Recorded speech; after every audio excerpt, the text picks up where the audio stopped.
Welcome to Subramani. I've spoken a lot about behavioral finance, and today behavioral finance is something about which everybody is willing to talk. And as an investor, let us see what are how some of this is used to make you buy products which perhaps is beyond your budget. Okay, so look at this: when you go into a car showroom wanting to buy a 8 lakh rupee car, he starts by showing you 13 lakh, 12 lakh rupee car so that the 8 lakh rupee car looks cheap. Of course, there are various other things which car salesmen do, but let us talk about what financial salesmen do. Initially, when they know that you are a HNI and you are capable of doing a big amount of investment, they are likely to tell you why SIP is not good for you and why you should be doing bigger things like PMS.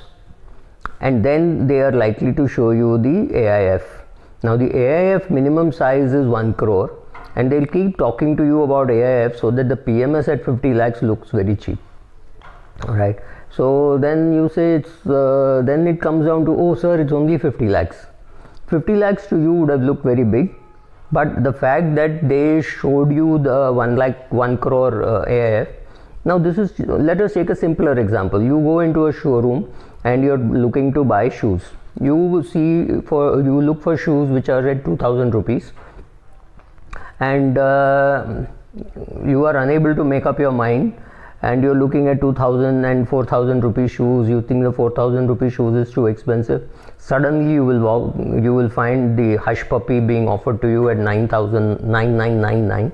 So when you look at 9999, the 4000 rupee looks cheap, and then you go and buy the 4000 rupee shoe, right? So first is what we call the decoy effect, and suddenly the decoy, you're never going to buy it anyway, but the decoy was very useful to divert your attention from the price of, or looking at the 4000 rupee.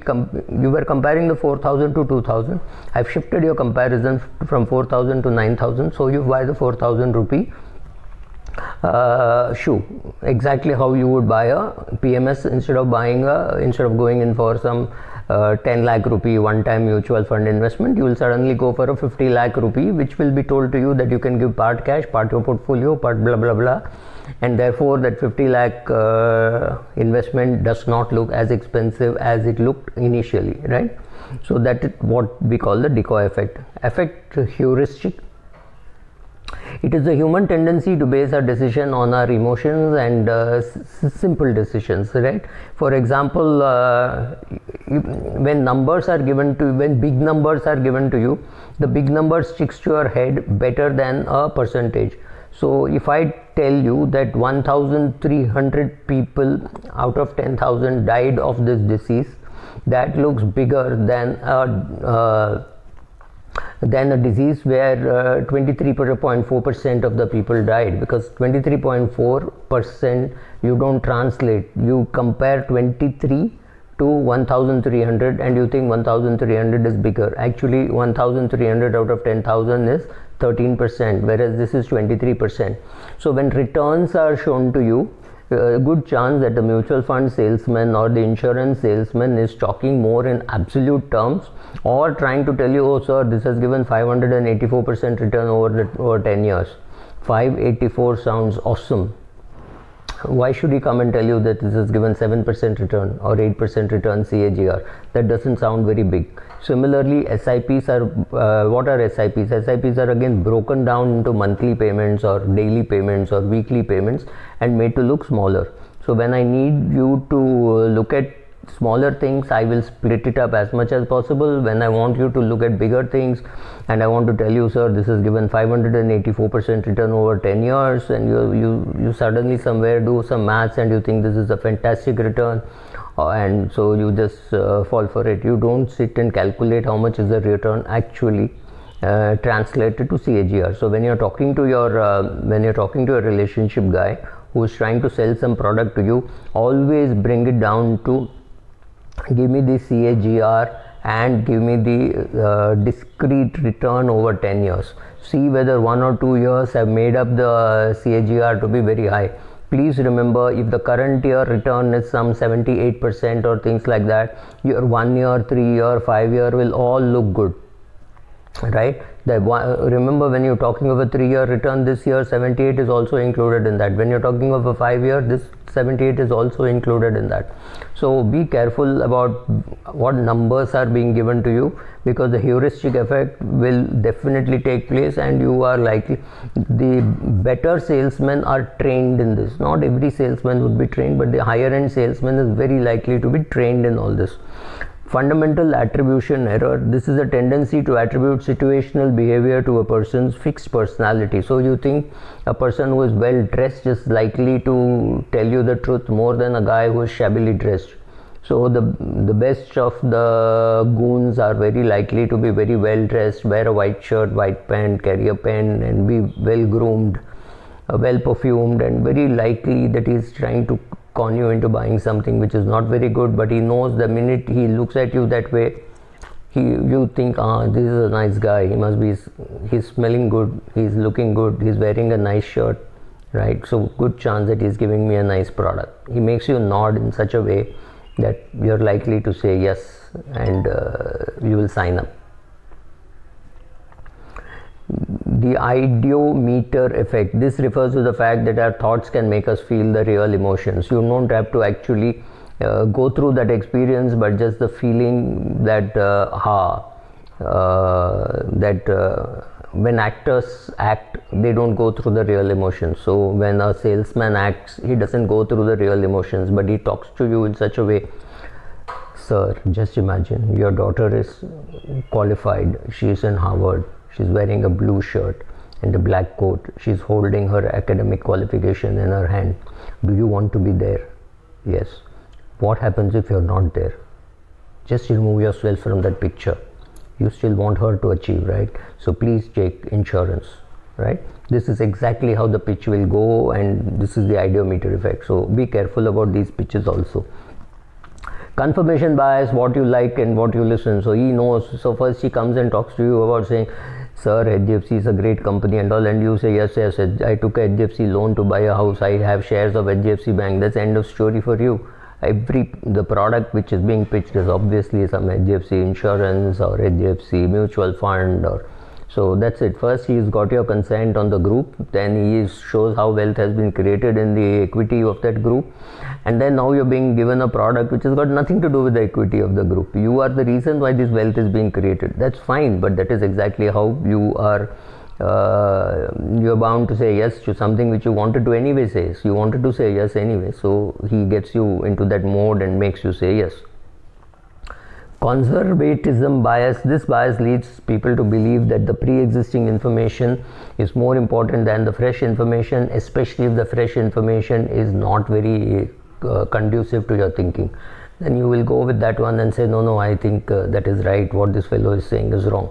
If you like a good fund manager, any underperformance by the fund manager, we all have got fooled by this, and you say, no, he must be doing something which we don't understand, don't worry, and things like that, and suddenly one day the fund closes down, or the deterioration is fantastic, very fast, and that's the end of story, right?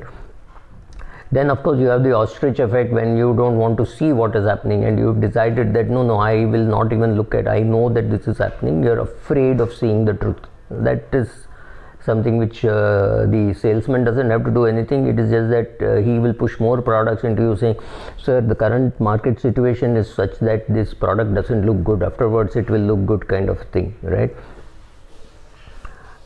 So then the halo effect. If you have met a person and you always thought that he's a great guy, he's great on Twitter, therefore his selling is good, he's great on YouTube, so therefore his selling is good, therefore he will not give you a bad product, you're mistaken. The image has been very assiduously built up to sell bad products to you. So if he's a sales guy, the halo effect is going to help him, because when he says something, you will listen. So the horn effect, the effect of this is exactly opposite of the halo effect. There, when you perform poorly at first, the chances are you will think, oh, this guy will always be bad.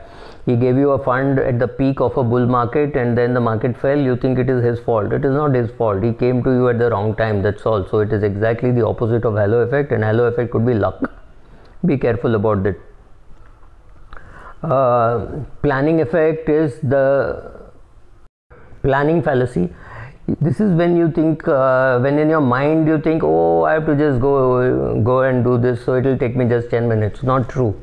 You might take a much longer time than what you do, and in spite of knowing that you always fall into this planning trap, you get delayed, and therefore you miss flights, or you reach a meeting late and you apologize and you say there was traffic, etc., etc. This is just a fault. This is a bias which has got into you, and this is what we call the planning effect. The bandwagon effect, very easy to sell. When everybody is putting money in a US fund, you also go and put money in a US fund. Why? Because everybody is putting. This is a bandwagon effect. When you're talking, you say, I also put money in the US fund. If you put money in a US fund 5-6 years ago, yes, then you were smart, you were making money. But however, if you have entered in 2018, 2019, that's not been a bad time also. But if you are entering now, the chances are you will not get those kind of returns, because market has reached a particular level. I am not in the way saying that US markets will not go up or will come down. I don't know what will happen, but the chances are the impact has already been had. So don't get into the bandwagon effect. If you want to get into the bandwagon effect, you have to get in very quickly. Like Taleb says, if you want to panic fast, panic first.